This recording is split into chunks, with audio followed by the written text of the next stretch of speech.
سب سے زیادہ اہم آرڈر کس کا دیا ہے قرآن میں؟ نماز کا۔ پھر ہم پوچھیں اللہ اگر میں چھوڑ دوں کوئی بات نہیں، اللہ غفور رحیم ہے، نہیں بھائی غلط غفور رحیم کو غلط جگہ فٹ کر رہے ہو۔ قرآن شروع یہاں سے ہوتا ہے، الذین یؤمنون بالغیب ویقیمون الصلاۃ، ایمان کی پہلی علامت غیب پر ایمان، وہ غیب جس کے برحق ہونے پر دلیل قائم ہے قرآن و سنت کی۔ اور اس کے بعد ایمان لانے کے بعد سب سے پہلا کام کیا کرتے ہیں؟ نماز پڑھتے نہیں ہیں، قائم کرتے ہیں۔ پڑھنے کا تو ذکر ہے ہی نہیں، قائم کا مطلب جماعت سے پورے خشوع و خضوع کے ساتھ، ٹرکھانے والا کام نہیں۔ جو پڑھنے والے وہ بھی ہر آدمی اخپل طریقے سے پڑھ رہا ہے، اخپل طریقہ ہے ہر آدمی کا، میں کوئی ادھر پڑھ رہا ہے کوئی ادھر پڑھ رہا ہے۔ مسجد کی جماعت ہے بھائی، یہ مسجد کس سلسلے میں بنی ہے؟ فجر کی نماز میں آپ دیکھ لو کتنے نمازی ہوتے ہیں، ابھی جمعے میں جتنے نمازی ہیں فجر میں بھی اصولی طور پر اتنے ہی ہونے چاہیے نا، لیکن آپ ان سب نماز سے پوچھو اللہ بہت غفور اور رحیم ہے، تو بھائی اللہ نے پھر فجر فرض کیوں کی ہے؟ اللہ نفل دیکھو، اشراق کی نماز اگر ساری دنیا نہ پڑھے کوئی عذاب آئے گا؟ کیونکہ اللہ نے ہی اس کو فرض نہیں کیا نا، کیا خیال ہے؟ اللہ نے ہی فرض نہیں کیا۔ فجر تو اللہ نے فرض کی ہے، ظہر اللہ نے فرض کی ہے، عصر اللہ نے فرض کی ہے، مغرب اللہ نے فرض کی ہے، عشاء اللہ نے فرض کی ہے، اس میں کیسے یہ ممکن ہے کہ آپ چھوڑ دو؟ بھائی ابو مسعود رضی اللہ تعالیٰ عنہ یا عبداللہ ابن مسعود، صحابی کے نام میں مجھے تھوڑا سا تردد ہو رہا ہے، ان کی صحیح بخاری مسلم کی حدیث ہے، وہ کہتے ہیں ہم نبی کے دور میں کسی عمل کوئی گناہ اگر ہو جائے نا، اس کے بارے میں یہ نہیں سمجھتے تھے کہ اس گناہ کے کرنے سے انسان کافر ہو جاتا ہے، لیکن نماز چھوڑنے والے کو ہم یہ سمجھتے تھے یہ اسلام سے کیا ہے؟ خارج، کیونکہ کسی مسلمان کی یہ مجال نہیں تھی کہ وہ نماز چھوڑ دے۔ اب اس حدیث کی تشریح میں وہی بات ہے نا، حدیث کی تشریحات میں اختلاف ہوتا ہے، عبداللہ بن مسعود یا ابو مسعود رضی اللہ عنہ، ان کی حدیث سمجھ میں آئی؟ بخاری مسلم کی حدیث، وہ کہتے ہیں دیکھو اس میں فقہا کا اختلاف ہے کہ کسی گناہ کو کرنے سے کافر ہوتا ہے کہ نہیں ہوتا، تو جمہور علماء کہتے ہیں گناہ کوئی بھی کر لو اس سے انسان کافر نہیں ہوتا، گنہگار ہوتا ہے، کیونکہ کفر کا تعلق عقیدے سے ہے، عمل سے نہیں ہے۔ کوئی زنا کر لے، اللہ نہ کرے، شراب پی لے، چوری کر لے، تو اس سے گنہگار تو ہوگا، اسلام سے خارج نہیں ہوگا، لیکن نماز چھوڑنا ایک ایسا جرم ہے، ایسا گناہ ہے کہ جس کے بارے میں تین امام مالک، امام ابو حنیفہ، امام شافعی کہتے ہیں کہ کافر تو نہیں ہوتا، کفر کے قریب پہنچ جاتا ہے، لیکن امام احمد ابن حنبل رحمہ اللہ تعالیٰ کہتے ہیں کہ اگر کسی نے جان کر فرض نماز چھوڑ دی تو وہ سچی مچی میں کافر ہو جاتا ہے۔ سمجھ میں آ رہی ہے بات کہ نہیں آ رہی ہے؟ وہ سچی مچی میں کیا ہو جاتا ہے؟ تبھی آپ نے عرب کو دیکھا ہوگا، وہ کچھ بھی ہو نماز نہیں قضا کرتے، نماز نہیں قضا کرتے، وہ وجہ اس کی تو اسلام سے ہی نکل جائیں گے ہم، اور اسلام سے نکلنے کا مقصد کیا ہے؟ نکاح بھی ٹوٹ گیا، اگر آپ نے حج کیا تھا تو وہ حج بھی کیا ہو گیا؟ ضائع، اور اگر آپ بغیر توبہ کے مر گئے تو سعودیہ کے شیخ بن باز رحمہ اللہ تعالیٰ کا فتویٰ ہے کہ بغیر توبہ کے مر گیا تو مسلمانوں کے قبرستان میں اسے دفن بھی نہیں کیا جائے گا، یہ مطلب ہے اس کا نماز چھوڑنے کا، سمجھ رہے ہو؟ رفیع بھائی کو اشکال ہو رہا ہے، پھر بچے رفیع بھائی ایک دم بچوں پہ آ جاتے ہیں کہ پھر بچے کیا پیدا ہو رہے ہیں، خیر تو امام احمد بن حنبل کی دلیل بھی کمزور نہیں ہے، وہ دلیل میں یہی حدیث پیش کرتے ہیں جو میں نے بخاری مسلم کی حدیث پیش کی، صحابی رسول کہتے ہیں کہ ہم نبی کے دور میں کسی گناہ کے بارے میں یہ نہیں سمجھتے تھے کہ اس گناہ کو کرنے سے انسان کافر ہو جاتا ہے، گنہگار ہوتا ہے، وہ کافر نہیں ہوتا، لیکن نماز چھوڑنے والے کے بارے میں ہم یہ سمجھتے تھے یہ کیا ہے؟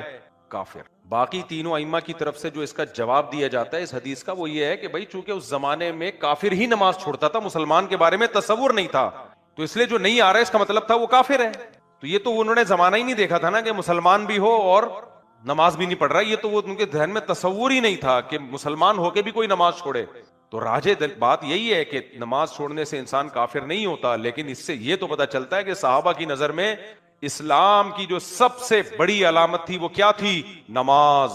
مسجد میں آ رہا ہے نہیں آ رہا ہے تو مسلمان ہے، نہیں آ رہا ہے اس کا مطلب مرتد ہو گیا، یہ وہ واقعی اس کو مسلمانوں کے قبرستان میں دفن نہیں کرتے، وہ سمجھتے تھے کہ یہ تو کافر، مسلمان ہوتا تو آتا نا، لیکن آپ سارے بے نمازیوں سے پوچھو کہتے ہیں اللہ بہت غفور رحیم ہے، اللہ معاف کرنے والا ہے، اللہ مغفرت کر دے گا، اس کا مطلب یہ تو اللہ کا ایک طرح سے معاذ اللہ کے حکام کا مذاق اڑانا ہو گیا، کیا خیال ہے؟ مذاق اڑانا ہو گیا کہ نہیں ہو گیا؟ وہ کہہ رہا ہے درجنوں جگہوں پہ علامات بیان کر رہا ہے مومن نماز قضا نہیں کرتا، میدان جنگ میں نماز قضا کرنے کی اجازت نہیں دی، میدان جنگ میں نماز قضا کرنے کی اجازت نہیں، اس سے بڑی کوئی ضرورت ہو سکتی ہے؟ سفر میں اجازت نہیں دی ہے، 2 کر دی 4 کی، چلو 2 پڑھ لو، یہ 2 اس لیے دیے کہ قضا نہ کرو، سفر میں دیکھ رہا ہوں تو لوگ چھوڑے کہنے سفر ہے بھائی، سفر میں چلتا ہے، چلتا ہوتا تو اللہ 4 کی 2 نہ کرتا نا، اللہ کہتا ہے 4 پڑھو، نہیں پڑھی جائیں تو چھوڑ دینا،